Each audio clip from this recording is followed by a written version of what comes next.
Louisiana beer reviews. Here we are about 8:10 a.m. Getting started late, huh? Looking at imported premium beer, a product of Germany. Jever Pilsner since 1848. This is best before November of 2016. Says please throw the bottles and cans away. I can't stand litter. I mean, I still call people litter bugs. For 150 years, the Friesland region of northern Germany, in the Friesland region, the Jever brewery has used only pure Friesian water. They say the spring water really adds to the beer. Fresh Heller Tau hops in a beer that has become prized for its distinctive palate and crisp, dry finish. The original Friesland beer. Now, this is owned by Radaburger, which is a subsidiary of a bigger company, and they make Schaffen Huffa, I think it's called, in Radaburger. It's a big old conglomerate, like an Anheuser-Busch type thing. The beer's bad now. It got bought out. I don't know if it's bad now. It's probably good. I bought this at ABC Liquor on up the street, if you're going north. Okay, up the street from Trader Joe's on US Highway 92 in St. Petersburg, Florida. That's a huge facility, ABC Liquor, man. I was so overwhelmed. I was like, I could buy literally hundreds and hundreds and hundreds of dollars worth of beer. I said it's impossible. 4.9% alcohol. 11.2 ounce bottle. How dare you? Should be at least 12 ounces. Friesiches Brauhaus zu Jever, Deutschland, Germany. Okay, I've never had it. I know some people have done video reviews like Maria Devon, the girl next door, and I'm curious to look at those. Gets a good score on Beer Advocate. They're saying B. The bros say it's okay, like a C. Rapier, of course, gives it a 41 out of 100. They're saying it's just bad. But in the style, an 80 out of 100. Meaning they don't like the style. Lager. Well, you know, since lager is only about 80% of the beer market, why should you give it any regard, right? I mean, get real, people. No one drinks lager. All right, especially Pilsner lagers. Green bottle. Probably comes in cans. It's on draft, I'm sure. I've seen. I was looking at the website. They have some other offerings, a non-alcoholic, light, which is 2.7%. A Radler. In 1848, when this company was founded, that was the year of a failed communist revolution across Europe. But they didn't give up. But that was when the town of Jever, which is on the north coast of Germany, next to the North Sea,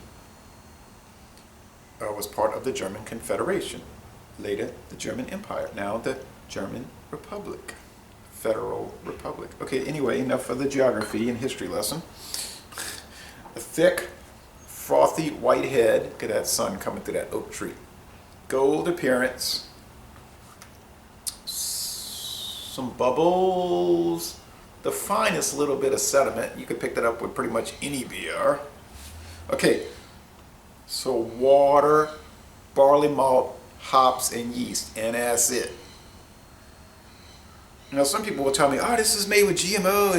It's got this beer, or whatever beer they're talking about, it's made with radioactive isotopes. It kills thousands of people every year. But don't you feel scared of drinking it? I said, well, where do you have evidence of that? I don't know about this. Oh, it's true. I said, but where's the proof of it? Well, look it up. That's not proof, look it up. And or they'll say, well, I read that on the Socialist Workers Party website. Oh yeah, and blah, blah, blah. And I'll say, okay, all right. Smells. There was a pungent rush of hop, of malt, biscuity malt, but now it's just like, ugh. Now it smells kind of like Milwaukee's Best. If you're watching this, Jever, don't send a hit squad after me. Just gotta go with what I'm smelling. Not a bad smell, but you could think that it was an American adjunct lager. Okay. or Miller Lite, a fine Pilsner beer, triple hopped.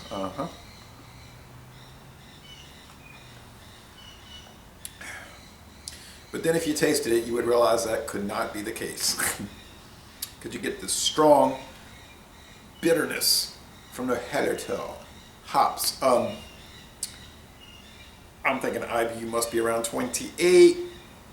When John and I did the Vorsteiner Premium Verum, I was saying it's got to be around 28, and that's what it is around that. So I'm thinking on the Cyclops scale, it's probably 4 out of 5 bitterness units, the way they look at it, close to 5.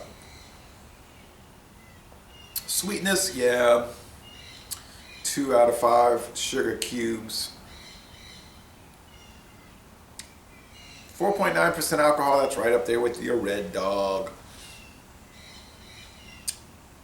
Your Coors Extra Gold. Your Michelob.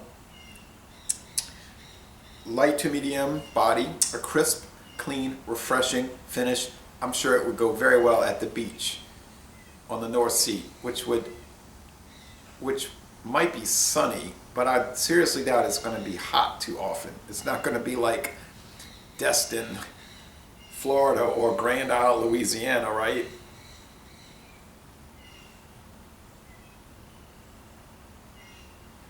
But it might be more comfortable, really.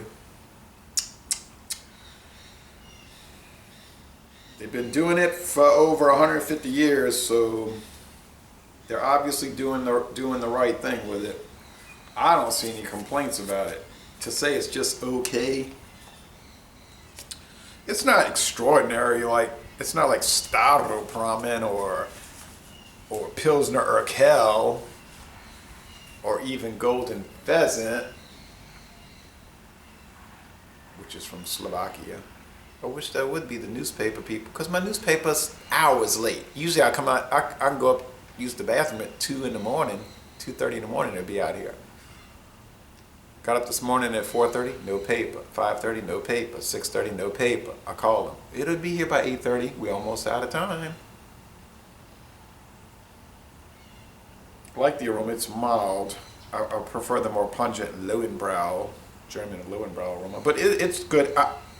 I'm going to say B+. Beautiful bottle. I would prefer if it was 500 milliliters, 330. I feel cheated. But anyway, I got to try it, so it would probably be $8.99 a 6-pack around here, I'm sure. That's what the premium Verum is. So, Les Bon Temps Roulé, very good beer. I don't know about excellent, but at least very good. That'd be the lowest score I would feel comfortable giving it.